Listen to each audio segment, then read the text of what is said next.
without making the offer, you can't find the deal. If you can't find the deal, you can't become an investor. If you don't become an investor, you're not going to ever find the deal of a lifetime. Woo! Everybody, welcome back to the channel. I'm Robbie Krager, the Flip Flop Flipper, and you watch our channel because we're value-add real estate investors with 25 years of experience. We love to give the information away about how you can become a real estate investor too. So give this video a like on the way in, and I'm going to talk to you today about the importance of, for all of you newbie real estate investors, making the offer. And when I say making the offer, I mean making all of the offers, making lots of offers on lots of different real estate. And we're going to go through why you need to do it, what it's going to help you with. And by the end of the video, all of you are going to run out and make 25 offers on real estate. Doesn't matter where you're at in this world. You're going to find the deal of a lifetime. You're going to start your real estate investment career. My God, what a good video. So guys, here's why making the offer is so important to all real estate investors, but especially to those of you who are just getting started in this game of real estate, and you have this fear, this crippling, debilitating fear that keeps you from making offers, and you make all kinds of excuses for yourself as to why you don't do it. Let me tell you the truth about every real estate investor. Everybody has that fear at the start, and if you never make an offer, you will never find the deal of a lifetime. So get past that fear. We're going to try and help you. So let's talk about how you're going to overcome the fear of rejection. Honestly, I don't like making the offers, guys, because I'm a real estate investor. If I'm doing my job well, I'm usually going to be insulting the person who I'm making the offer to. So naturally, one, I'm afraid I'm going to get rejected. Yes. I'm afraid that I'm going to insult somebody. Yes. That stuff happens. And it's going to happen to you, and it's going to happen to you, and you, and you. It's going to happen to every single one of you people out there that want. I do that you people thing a lot. Yeah, you're going to get us canceled. I know, my God. You people, real estate investors I'm talking about. What are some tips and strategies to overcome this fear that we all have? I guess the biggest one is to just sort of get over it and learn by doing, but there must be some others. Let's go to ChatGPT. First, if you want to get over the fear of making offers on real estate, and this makes a lot of sense, research the hell out of the area in which you want to buy the real estate. Make sure that you know what things are selling for before you make the offers, right? And then, what are you trying to make as a profit? So you need to back into the number. I've got other real estate content on this. We'll put it in the description for you guys to watch later. But if you do your research and you know what something's going to sell for after it's been fixed up, then you can now back into a number where you make an offer that will leave enough money on the table for you and enough meat on the bone so that you can make a little bit of money. And guys, you're real estate investors, so you have to make these offers low enough that you're able to make money. We're value-add real estate investors, and this does take the fear out of it for us, because a lot of times, actually most of the time, what we're looking for is something that's very distressed, something that needs a whole lot of work. Now, why? Because then we're less likely to insult the seller because they know that their piece of garbage needs a lot of work and that I can offer what it's worth, because it isn't worth a whole lot, right? If I'm offering on a house that doesn't have doors and windows and floors, the lights don't come on and the toilets don't work, no one can live there, so it doesn't have a ton of value. But I also know that if I fix it up, value add, spend the money to get it up to its highest and best use, I'm creating value and I'm going to make some money. So I'm able to offer what the house is worth because it needs a lot of work and I've done my research, so I don't have that fear anymore. This is just one tip. You can hire realtors. Now this one will help you because you're going to tell your offer to your realtor who you're hired, and they're going to submit the offer and they're going to take the blow. When they submit the offer to the other realtor involved or to the seller, they're going to be the ones that are going to get first met with whatever it is that the reactions are, and so you're insulated a little bit. I think that you're going to find that many realtors are not going to want to submit your offers, especially if they're low offers, much lower than is being asked for. But if you've done your research and you know how much something needs as far as work, you really do want to, as soon as you can, get past the idea of being afraid to make the offer and get yourself right in front of the seller making your offer. You're going to have a much better chance of getting your offer accepted if you're the one who's explaining why your offer is so low and you've done the research and you've got the facts to back it up. Number 3 sort of goes into what I've just said. You got to know your limitations. You need to know how much something's going to cost to fix up. You need to know what it's going to sell for. What does that mean, know your your limitations. So if I'm in Orlando, Florida, and I'm buying a house in downtown Orlando, the maximum that I can spend on a house may be much higher than if I'm buying a house in another part of Orlando, like for instance, Pine Hills, Florida, which I've bought dozens, maybe hundreds of houses in Pine Hills, and I can only renovate to a certain level because the Pine Hills houses, they're maybe worth fixed up 300, 350 tops, where the downtown Orlando houses might be worth today's market $7, $8, $900,000 or $1 million, right? So if I find something distressed in Orlando and I can buy it at the distressed price down here and then put a bunch of money into it and then sell it for $1 million, I know where I can make that offer. If I'm going to buy something that's only ever going to be worth $300,000 over in Pine Hills and it needs $100,000 worth of work, now I know I need to be buying it for $200,000 less whatever I want my profit to be. So on that Pine Hills house, I might need to be buying it at $100,000 to $150,000, putting $100,000 in it, selling it for $300,000. The $1 million house in Orlando, Florida, I might be having to put $250,000 into it. And so I'm going to be at $750,000 minus the amount of profit that I want to make. And I'm probably going to be buying that house around $500,000 or $600,000. Does that make sense, guys? I hope that it does. Understanding the seller's situation can help you to get over the fear of making an offer. So if you've talked to the seller and you've seen their real estate and you know it's distressed, maybe it's an estate home and you're talking to Uncle Charlie. Uncle Charlie's the only one who lives in Orlando, Florida, and he's been stressed for 2 years now taking care of mom and dad's old house that nobody's been to in 15 years. And he's got 3 other brothers and sisters, but they're all living out west in California, and they're relying on Uncle Charlie to take care of everything. And Uncle Charlie doesn't want to do that shit anymore. So now you know his motivation. He wants to sell. You've got that, and you can now make him an offer. And that helps you, right? That's what you're looking for. You need to either find distress of the real estate or distress of the sellers. And the sellers could be distressed for any number of reasons. Like Uncle Charlie, he's been left by his brothers and sisters to handle all of the shit. Or it could be a divorce. It could be, well, in Uncle Charlie's case, mom and dad died. It could be there was a fire. It could be termites. It could be anything. You want to look for distress. And when you know what distress is, you're able to make your offer. It helps you to be less fearful of making that offer. Don is bringing up a really good point here. Coming with the fear of making an offer, if you start to make a whole bunch of offers and your first offer starts to get accepted on a regular basis or ever gets accepted, you should be afraid of that. Now, that's a different kind of fear, but you might have messed up. You might not have done your research well enough. It could be that you've made an offer and you just got a great deal.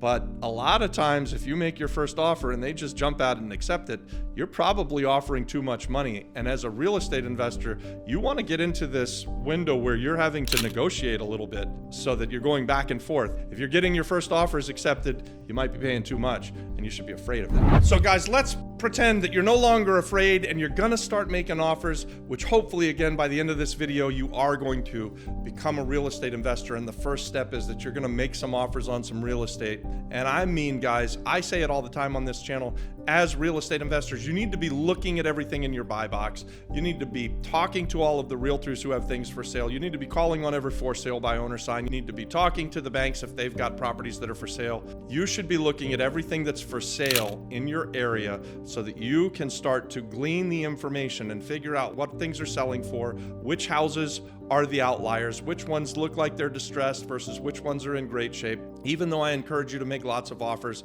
it's probably kind of like banging your head against the wall if you go out there and make a bunch of lowball offers on a whole bunch of beautiful houses that have just been finished being built. Unless you can find a distressed builder, that's just not going to work, right? So as value add real estate investors, again, fall back into that. We're looking for the distress, and when we find the distress, that's the properties that we want to make the offers on, and we can back into the number that we want to make because we know that we can improve something and bring up the value. All right, that's enough about the fear. You're no longer afraid. You're going to make a bunch of offers. In fact, you're committing right now by hitting that like button that you're going to go out and you're going to make 5 offers in the next week on real estate in your area. Leave a comment, let me know. After you've overcome your fear and you're starting to make those offers, you're going to want to have a good understanding, and we sort of talked about this in the fear part. Making offers are going to provide value to the sellers, right? So you're going to have a market analysis. You're going to know what his property should be worth. No, we're going back to the uncle who's left with the 3 brothers and sisters who are out west, and they've just left them with the house, and it's decaying, it's deteriorating. He doesn't want to deal with it. It needs a whole bunch of work. You guys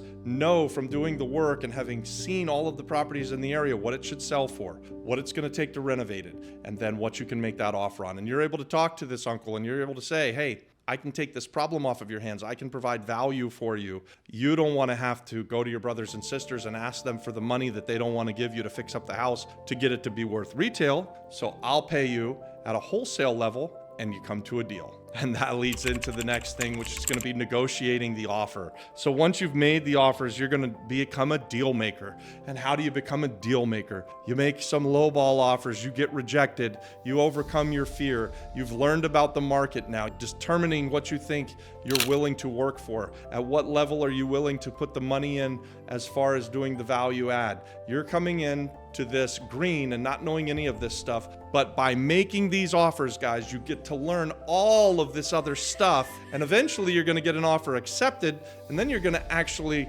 put all of this stuff that you're sort of learning along the way into practice, and lo and behold, soon, one day, very soon down the road, you're going to actually become a real estate investor, because you're going to go out there and you're going to make offers and you're going to find the deal of a lifetime. And maybe you're going to form a partnership with someone in the community from the Flip Flop Flipper.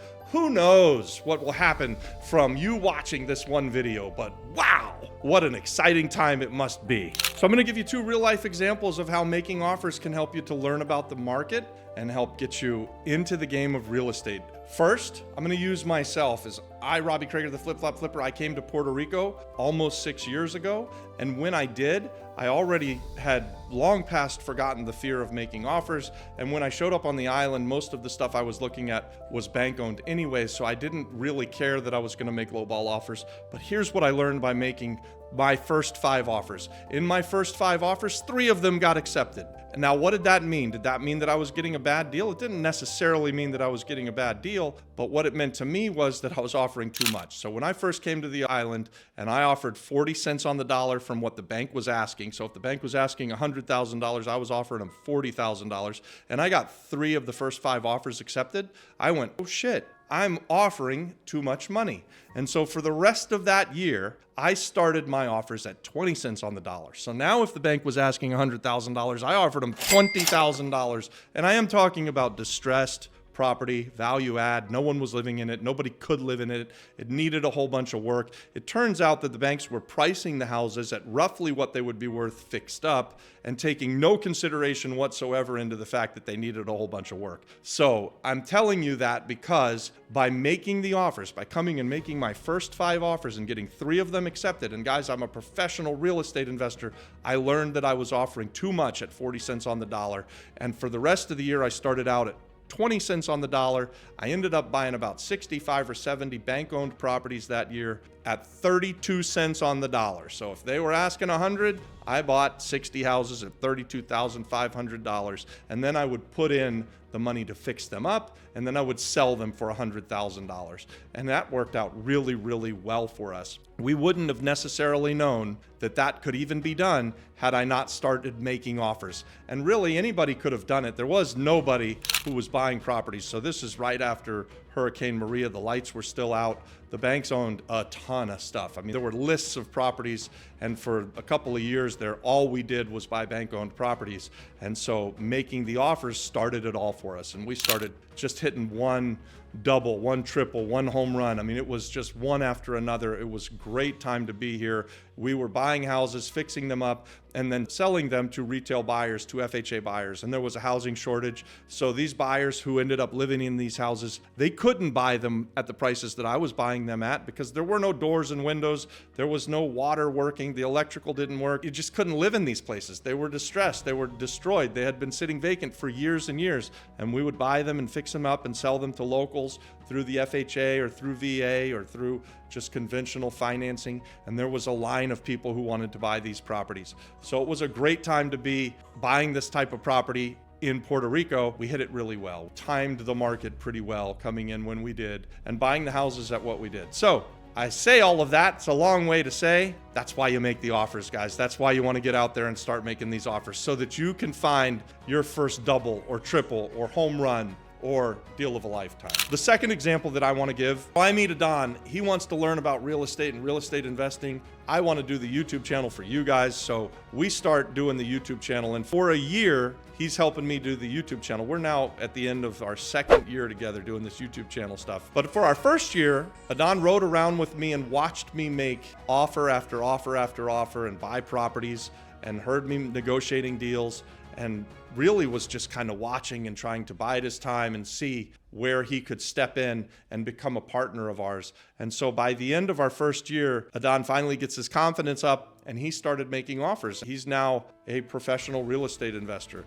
We do this YouTube channel, and guys, for 2 years, we don't make money with this. It's just a lot of fun for us to do it. We hope you get a ton of value for it. What we get out of it is that you smash the subscribe button, or maybe hit the like button, or leave us a comment or something like that and tell us that you like the content. That makes us feel good. But we're not asking you for anything. We're really trying to encourage you to become real estate investors. So back to Adon's story. Now he's making offers, and I'm coaching, and I'm saying, Adon, you need to be making 5 offers a week. Adon says, yeah, I'm going to make 25 offers a month, something like that. Adon, is that what you said? Adon makes about 1 offer a week. I think he makes about 1 offer a week, maybe less.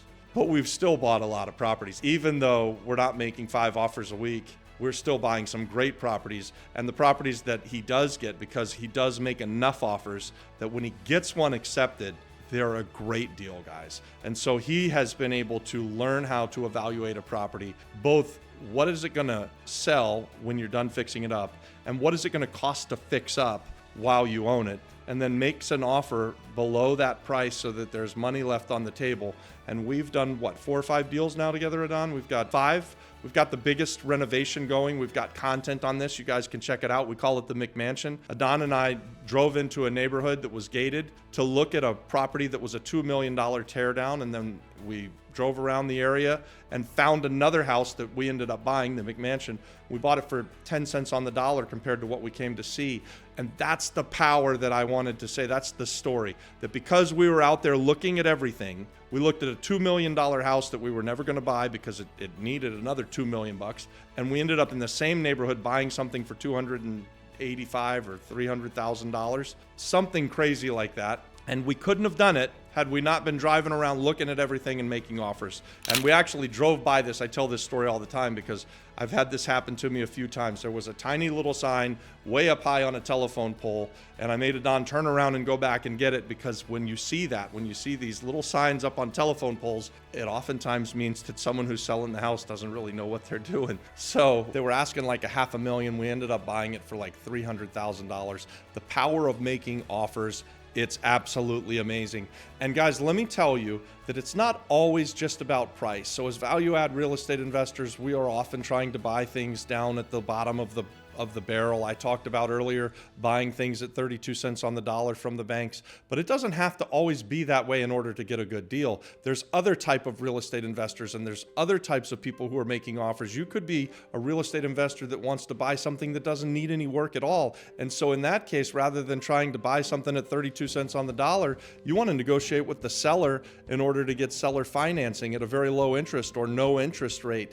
And you can pay more for that, guys. So in real estate, you make a great deal by price. Price is always a great one. You can improve value by doing value add like we do, but you can also buy things at closer to retail if you can get the right kind of terms. So when you're thinking about making offers, I have trained myself over the years to make offers in my mind's eye on anything that I ever go in. And it's very likely that if you ever meet me and I come into your house, I'm walking through your house, and whether I make you an offer on it or not, which I probably won't do it, I'm thinking about, what would I pay for this house? Hey, this house is in really good shape. So I think in this neighborhood, the house is worth $350,000 and it's in great shape. How could I pay someone $350,000 for it? Well, if I gave them 5% down and they gave me great terms, I'd gladly give them their asking price, right? So terms can be another way that you can make offers, that you can get phenomenal deals. And in fact, right now in 2023, leading into 2024, there are some excellent opportunities where you can buy some houses subject to mortgages that are existing, ridiculously low fixed interest rates, and you can take over someone's payments and you get them out of the house and you don't have to come out of pocket with a whole bunch of cash. We're looking to do more of that. We've done a few of those this year back in Florida, and we're going to try to do more probably for the next couple of years, at least until interest rates start to get back down and real estate prices start to head back up. But right now, we're making lots of offers that are subject to or that are seller financing. So there's more than one way to skin a cat. You guys, thanks for watching the video. I hope I've inspired some of you to become a real estate investor, or at the very least, give us that thumbs up and hit the subscribe button for us, guys. I'm Robbie Krager, the Flip Flop Flipper. We're value add real estate investors. We expand our business through partnerships, and we would love to have you be part of our community. Hey, let's go do a deal together. God bless.